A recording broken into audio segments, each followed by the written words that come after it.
Something just happened in the WNBA that most fans completely missed, and it wasn't announced with a press release, a headline, or even an explanation. One day, a familiar voice was everywhere. The next day, it was gone. No farewell, no clarification, no acknowledgement, just silence. And when something disappears that quietly, it usually means the decision was already made long before anyone noticed. For years, Sheryl Swoopes positioned herself as one of the loudest, most controversial voices around women's basketball. She wasn't just offering opinions, she was shaping narratives. And when Caitlyn Clark became the biggest star the league had seen in decades, those narratives suddenly mattered more than ever. What started as analysis slowly turned into something else entirely. Something personal. Something that followed a very familiar pattern. Because this wasn't the first time Sheryl Swoopes found herself on the outside looking in. It wasn't even the second. And once you trace the timeline far enough back, the ending stops being shocking. It starts feeling inevitable. The real story here isn't about one comment, one broadcast, or one disagreement. It's about how power, credibility, and accountability collide when the spotlight gets too bright. And by the end of this video, you'll understand why the WNBA didn't need to say a word, because the message was already loud enough. And it all starts with how Sheryl Swoopes didn't just get fired, she got erased. At first, nobody noticed. There was no viral clip, no breaking news banner, no dramatic announcement scrolling across social media. Sheryl Swoopes didn't leave her role in the traditional sense. She simply stopped appearing. Broadcast schedules were released, and her name wasn't there. New seasons were promoted, and she wasn't mentioned. Games aired, and the voice fans were used to hearing was suddenly missing. That's what made this different. When a media personality is fired, especially someone with Hall of Fame status, it's usually loud. There's backlash. There are explanations. There are interviews. But this wasn't loud at all. It was quiet, surgical, methodical. And that's exactly why it mattered. Fans started connecting dots when the Dallas Wings announced their broadcast lineup. Sheryl Swoopes had been there the season before. Now she wasn't. No send-off.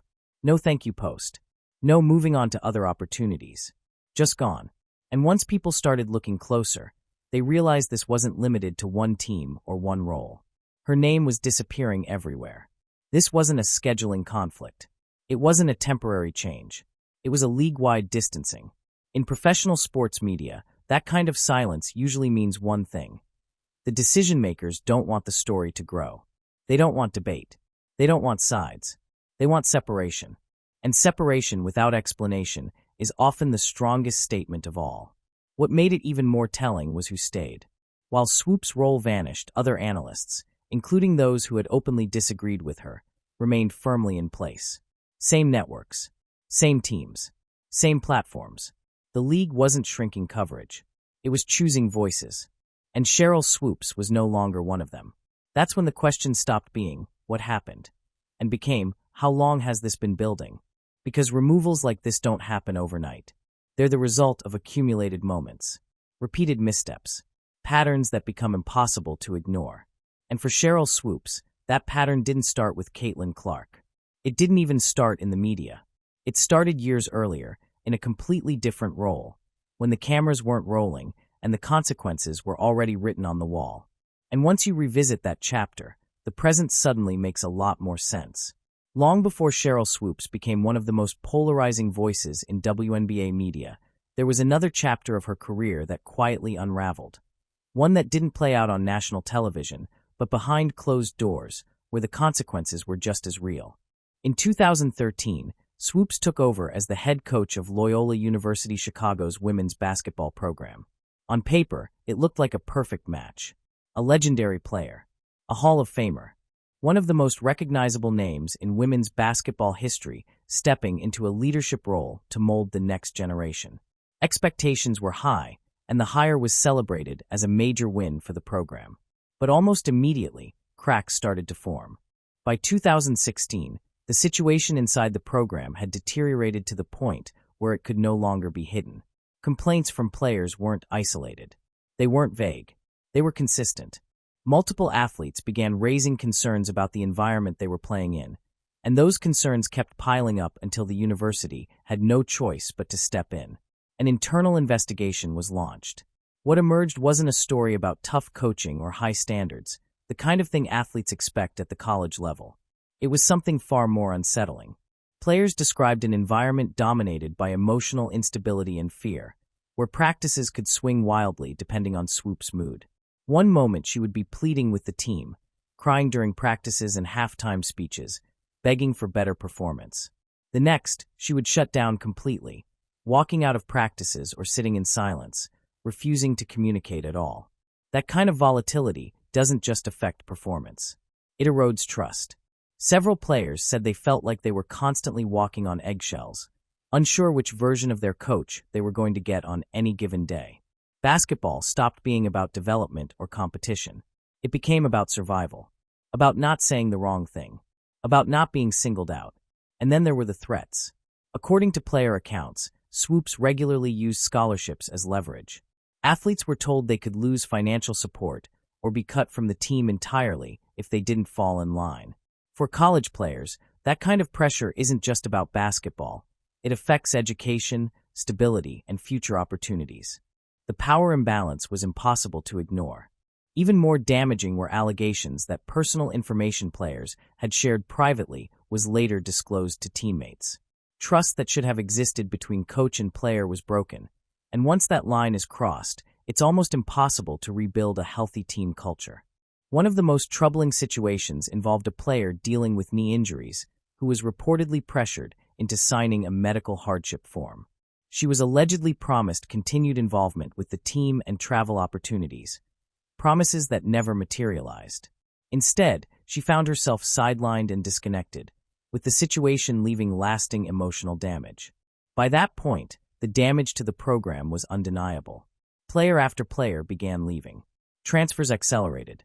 In just a short span, the majority of the roster either departed or planned to. For any college program, that kind of mass exit is a red flag. For a coach with Swoopes' stature, it was impossible to dismiss as coincidence. The university's athletic department reviewed the findings and made their decision. In July 2016, Loyola Chicago officially terminated Sheryl Swoopes' contract. The school made it clear that while there was no evidence of physical misconduct or NCAA violations, the behavior uncovered during the investigation crossed a line that couldn't be ignored. In other words, this wasn't about wins and losses. It was about leadership. Former players later described feeling belittled, humiliated, and made to feel small. One summed it up in a way that would echo far beyond college basketball, saying that while Swoopes was one of the greatest players to ever touch the game, she struggled to teach, mentor, and connect without creating chaos. At the time, many fans brushed the story aside. Some called it growing pains. Others framed it as a legend being misunderstood. And because it happened away from the spotlight of professional media, the story slowly faded from public memory. But here's the part that matters now. None of those behaviors disappeared. They didn't end in 2016. They didn't magically resolve when Swoopes left coaching. They simply changed form. The same emotional swings, the same need for control, the same tendency to personalize conflict. The only difference was the platform. Instead of college athletes behind closed doors, the next stage would involve professional players, national broadcasts, and millions of viewers. And when Caitlyn Clark entered the picture, those patterns didn't just resurface, they were amplified. Because this time, everyone was watching.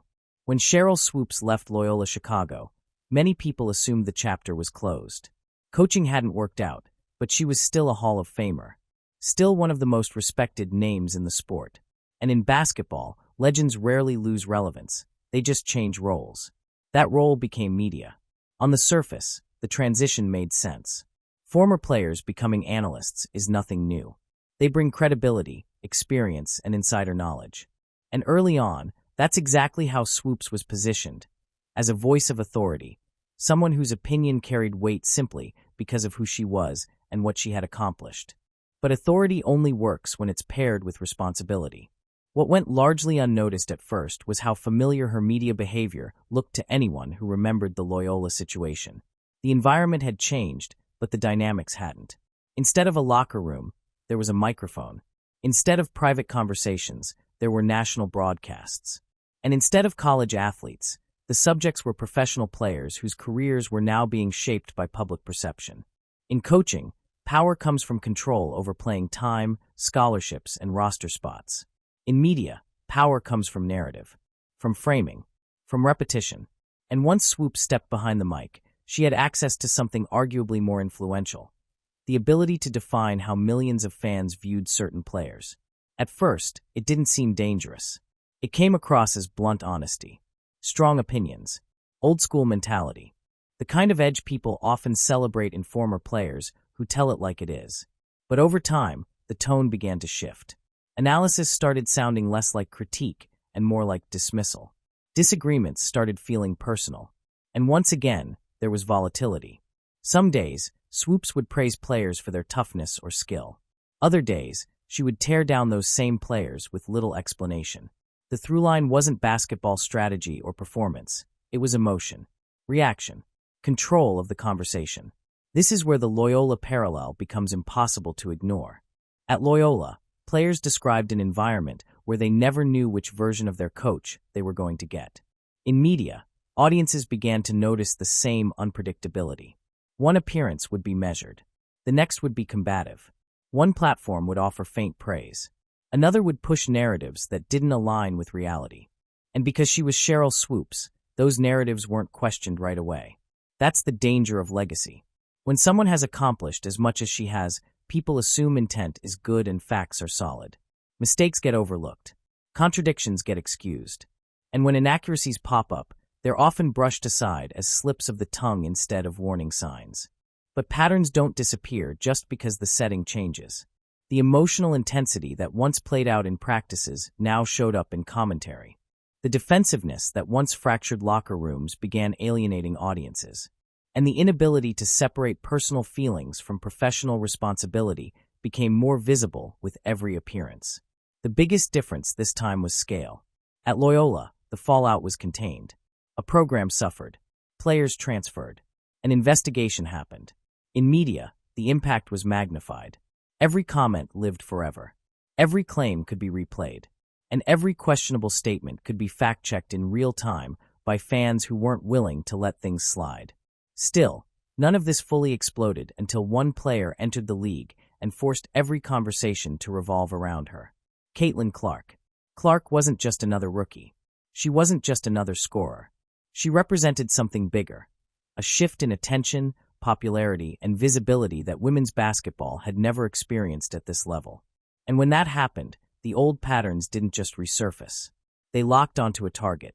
Because for someone who struggles when control slips away, watching the spotlight move elsewhere can be unbearable.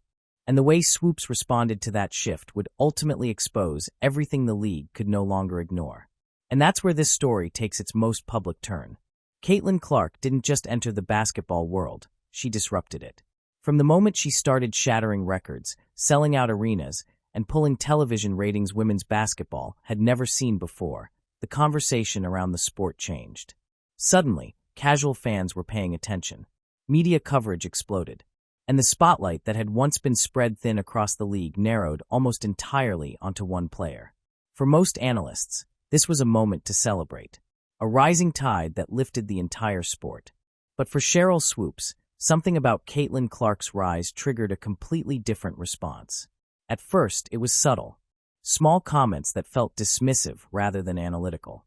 Casual remarks that minimized Clark's impact while elevating others. Framing her success as inflated, exaggerated, or manufactured.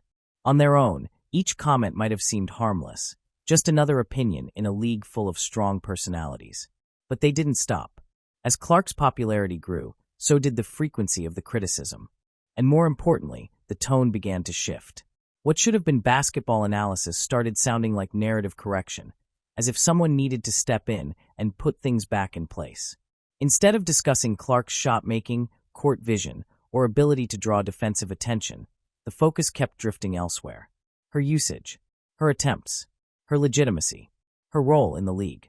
Over and over again, the same themes resurfaced, even when the facts didn't support them. That's when fans started noticing something was off. Swoopes repeatedly claimed Clark was taking an absurd number of shots per game, throwing out figures that simply didn't align with reality. She suggested Clark needed an extra season to accomplish what other stars had done in fewer years. She questioned whether Clark's records should even count the same way. These weren't nuanced debates. They were easily verifiable claims. And that's what made them dangerous. In sports media, credibility is everything. You can have strong opinions, but your facts have to be solid. When those facts are wrong and repeated, the conversation shifts from disagreement to distrust.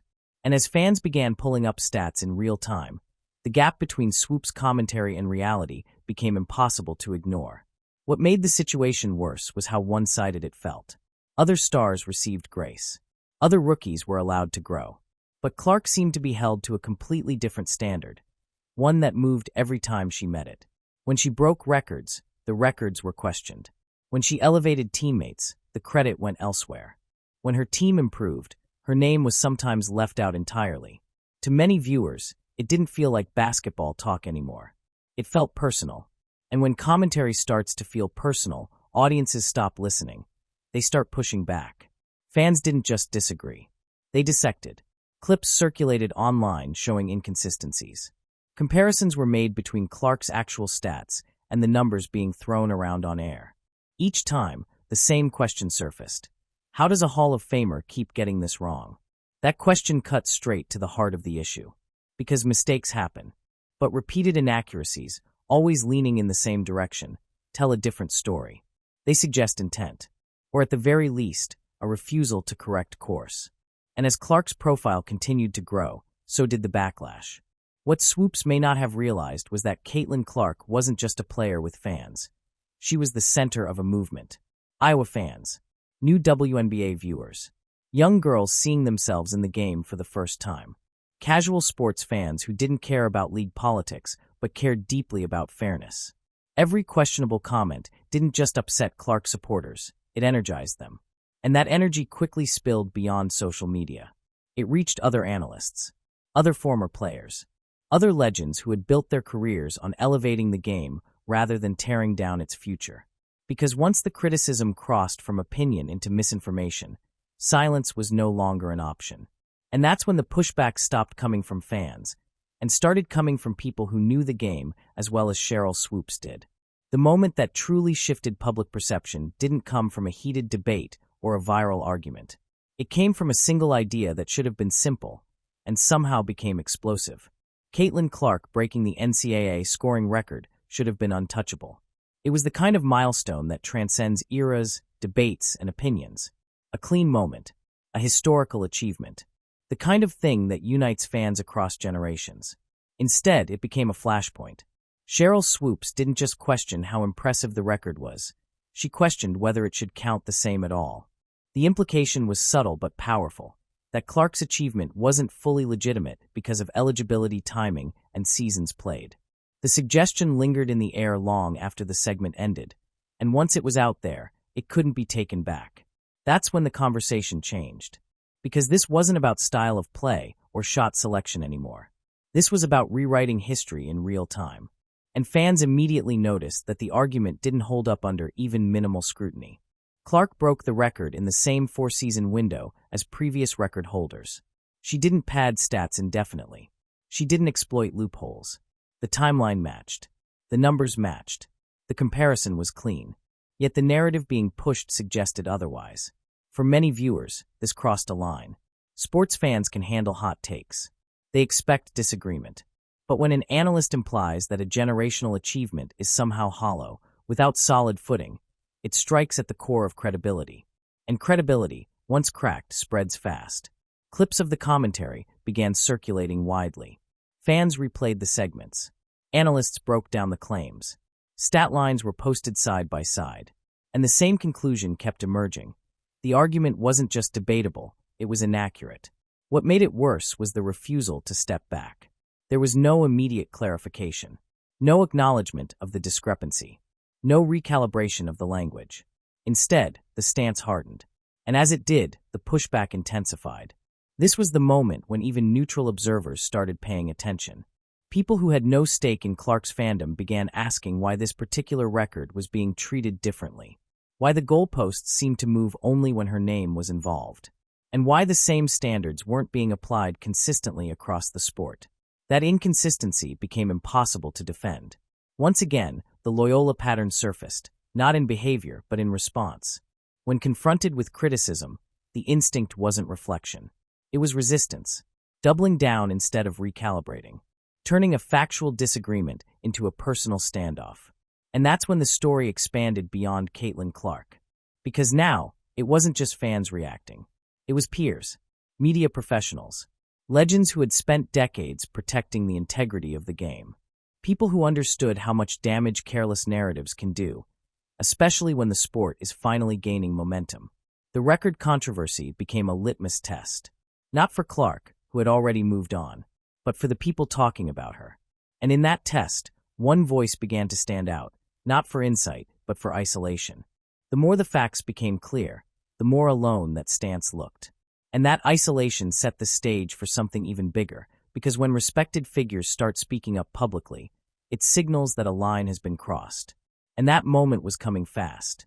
There's a big difference between fans pushing back and peers speaking up. Fans bring noise. Legends bring consequences. And the moment Sheryl Swoopes' commentary crossed that invisible line, the response stopped coming from comment sections and started coming from people whose voices carried real weight. That's when the tone of the conversation changed completely. For months, many analysts had stayed quiet. Not because they agreed, but because challenging a Hall of Famer publicly isn't something people do lightly. Legacy buys patience. It buys benefit of the doubt. But it doesn't buy immunity forever. The first major crack came when Stephen A. Smith addressed the situation on national television. This wasn't a subtle disagreement. It wasn't framed as a misunderstanding. Smith openly questioned how it was even possible to discuss the Indiana Fever's success without mentioning Caitlyn Clark, the very player driving the momentum. He made it clear that leaving Clark out of the conversation wasn't just odd, it was unbelievable. And coming from someone known for calling things exactly how he sees them, the message landed hard. That moment mattered because it reframed the issue. Up until then, Swoopes' commentary could still be dismissed as opinion. After that segment, it became about credibility. About whether viewers were being given an honest breakdown of the game or a filtered narrative shaped by something else entirely. But Stephen A. wasn't the most damaging response. That came from someone much closer to Sheryl Swoopes, someone who had shared history, respect, and personal connection. Nancy Lieberman. Lieberman wasn't just another analyst. She was a pioneer, a figure who had spent decades fighting for visibility, respect, and growth in women's basketball. And when she spoke, people listened, not because she was loud, but because she was careful. According to Lieberman, she reached out privately to Swoopes to correct inaccuracies being repeated publicly about Caitlyn Clark. The approach wasn't confrontational. It wasn't performative. It was professional. A simple reminder that facts matter, especially when millions of people are listening. The response she received shocked her. Instead of acknowledgement or discussion, Lieberman described being met with anger. The conversation reportedly deteriorated quickly, and whatever relationship existed between the two legends effectively ended in that moment. Lieberman later admitted that the relationship was no longer intact. That detail changed everything. Because private correction is the final off-ramp before public consequences. When someone refuses to adjust even after being corrected by a peer they respect, it signals something deeper than disagreement. It signals rigidity, defensiveness, an unwillingness to be accountable. And once that happens, silence from others stops being loyalty. It becomes complicity. Soon after, more voices started joining in. Not in dramatic fashion, but in subtle ways that were just as powerful. Analysts made sure to mention Clark's name. Broadcasts emphasized her impact. Conversations became more balanced, more factual, more grounded. And one voice began to sound increasingly out of place.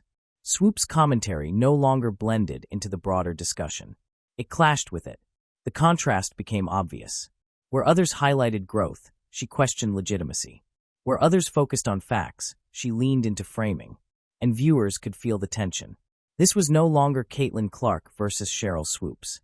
This was the basketball community versus a narrative it no longer recognized as fair. Behind the scenes, that kind of divide matters. Networks don't just monitor ratings, they monitor trust. They listen to feedback from fans, players, and partners. And when respected figures start distancing themselves, decision-makers take note. Because credibility isn't just about what you say. It's about who still stands next to you when you say it. And by this point, Sheryl Swoopes was standing increasingly alone. Once the pushback moved beyond isolated debates and into mainstream conversation, the dynamic shifted permanently.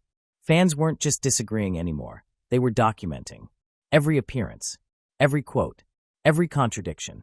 And in the age of instant clips and side-by-side comparisons, that kind of scrutiny is relentless. What made this moment different was how unified the response became. This wasn't just Caitlyn Clark's fan base reacting emotionally. It was neutral viewers, casual fans, and even longtime supporters of Sheryl Swoopes starting to ask uncomfortable questions. Why did the criticism always point in the same direction? Why did the facts keep falling apart under review? And why did the tone feel less like analysis and more like resistance? Social media amplified everything. Clips of Swoopes' comments circulated alongside verified statistics. Screenshots spread showing discrepancies between claims and reality. Every time a new segment aired, viewers were ready, pausing, replaying, comparing. The conversation stopped being about opinion and became about pattern recognition. That's when the optics turned dangerous. Because perception matters just as much as intent. Even if Swoopes believed she was offering honest critique, it no longer mattered how she saw herself. What mattered was how the audience interpreted it. And the interpretation had hardened into something she couldn't control. The tipping point came when fans stopped just reacting online and started responding in real life. At Iowa games, shirts began appearing with pointed messages mocking the tone and treatment Caitlyn Clark had received. It wasn't organized. It wasn't promoted. It was organic, the kind of response that only happens when frustration reaches a boiling point. The message was clear without being aggressive. People were tired of watching a generational talent be diminished. That kind of public protest hits differently. It tells networks that the issue has escaped the internet. It tells advertisers that attention is shifting. And it tells leagues that one voice is becoming a distraction rather than an asset. At the same time, other analysts began adjusting how they spoke. Not because they were told to, but because they understood the moment. Conversations became more balanced. Praise and critique were grounded in fact. Clark's name was no longer avoided. Her impact was acknowledged openly and consistently. By comparison, Swoopes' commentary felt increasingly isolated. Every appearance seemed to reinforce the same narrative. Every attempt to reframe the conversation only fueled more pushback. And the more the audience pushed back, the more rigid her stance appeared. This is where reputations quietly start to unravel. Because networks don't just watch ratings, they watch sentiment. They monitor how often a personality becomes the story instead of the sport. And once that line is crossed, the clock starts ticking. No announcement is made. No warning is issued publicly. Decisions begin happening behind closed doors. Meetings are held. Lineups are discussed. And options are weighed. Fans didn't see any of that. All they saw was the result. Broadcast schedules rolled out for the upcoming season, and Sheryl Swoopes' name was missing again. Then everywhere. Her absence stopped being coincidental and started looking intentional. By this point, the optics were impossible to ignore. A Hall of Famer wasn't just being criticized, she was being phased out. Quietly. Completely. And with each passing day, the silence from the league grew louder. Because when an organization chooses silence over defense, it usually means they've already chosen a side. And that side wasn't hers. By the time fans fully realized what was happening, the decision had already been made. The WNBA never issued a statement. There was no press conference. No carefully worded explanation about moving in a different direction. And that silence wasn't accidental. It was strategic. Because when a league wants to avoid escalating a controversy, the cleanest move is to simply step away from it. That's exactly what happened here. As teams began announcing their broadcast lineups for the new season, a clear pattern emerged. Sheryl Swoopes' name wasn't just absent from high-profile games involving Caitlyn Clark. It was absent everywhere. Regional broadcasts, league coverage, previews, rotations. One by one, the opportunities disappeared. This wasn't a suspension. It wasn't a temporary reassignment. It was a full distancing. Behind the scenes, leagues and networks think in terms of risk versus value. A Hall of Fame resume brings credibility, but only if the voice attached to it enhances the product. Once that voice becomes a distraction, once it pulls attention away from the game itself, the calculation changes. And that's where Swoopes found herself. Every broadcast is a partnership between the league, the network, advertisers, and the audience. When one part of that equation starts generating more backlash than insight, it forces uncomfortable conversations. Not about intent, but about impact. Not about legacy, but about the future. The WNBA is in the middle of a pivotal moment. Viewership is up. Arenas are filling. New fans are tuning in who've never watched the league before. That growth is fragile. And leagues protect fragile growth aggressively. From the league's perspective, the choice wasn't personal. It was directional. They weren't choosing Caitlyn Clark over Sheryl Swoopes. They were choosing credibility over controversy, accuracy over agenda, momentum over friction. The contrast became even sharper when other analysts were retained. Nancy Lieberman, the same person who had publicly pushed back against misinformation and defended factual clarity, kept her role. Her voice remained part of the broadcast landscape. And that detail mattered more than any statement ever could, because it showed the league wasn't removing voices for disagreement. They were removing voices for erosion of trust. That distinction is crucial. Debate fuels sports, but distortion damages them. And once decision-makers concluded that one voice was doing more harm than good, the outcome was inevitable. What made this moment especially telling was how fast the league moved once the line was drawn. There was no drawn-out transition, no testing period, no gradual reintroduction. The separation was clean, and that's usually a sign that the conversation had been happening internally for a long time, which explains why what came next felt so sudden and so transparent. Because once Sheryl Swoopes realized the door was closing, her tone changed almost overnight. And that shift didn't go unnoticed. The shift happened fast, almost too fast. After months of skepticism, dismissal, and controversy, Sheryl Swoopes suddenly sounded different. The sharp edges were gone. The questioning tone softened. And for the first time in a long while, Caitlyn Clark's name was no longer followed by an asterisk. Instead, it was followed by praise. On ESPN, Swoopes spoke positively about the Indiana Fever. She highlighted their off-season moves. She talked about Clark's development, her strength, her preparation. She even went as far as suggesting the Fever had positioned themselves as legitimate championship contenders. On the surface, it looked like growth, like reflection, like a change of heart. But timing matters. This wasn't a gradual evolution that happened over the course of a season. It wasn't the result of Clark proving something new on the court. It came immediately after Swoopes' broadcasting opportunities began disappearing. After her name vanished from lineups. After the league quietly moved on. Fans noticed instantly. Social media reactions poured in, not with relief, but with disbelief. Clips of the praise were posted next to older segments that told a very different story. Comments rolled in pointing out how sudden the reversal felt, how convenient it was, how closely it aligned with professional consequences rather than basketball developments. The phrase that kept coming up was simple: damage control. Viewers weren't buying the pivot because nothing else had changed. Clark hadn't suddenly become a better player overnight. The Fever hadn't magically transformed in a single week. The only thing that had changed was Swoopes' position. And when intent is questioned, sincerity disappears. The abruptness of the turnaround only reinforced what critics had been saying all along, that the commentary wasn't rooted in evolving analysis, but in personal posture. When that posture stopped serving her, it shifted. Even analysts who tried to stay neutral struggled to defend it.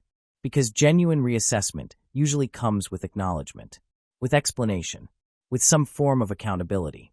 What fans saw instead was a clean rewrite, as if the past year of commentary had never happened. But in the digital age, nothing disappears. Every clip still existed. Every quote was still searchable. And every contradiction was easy to spot.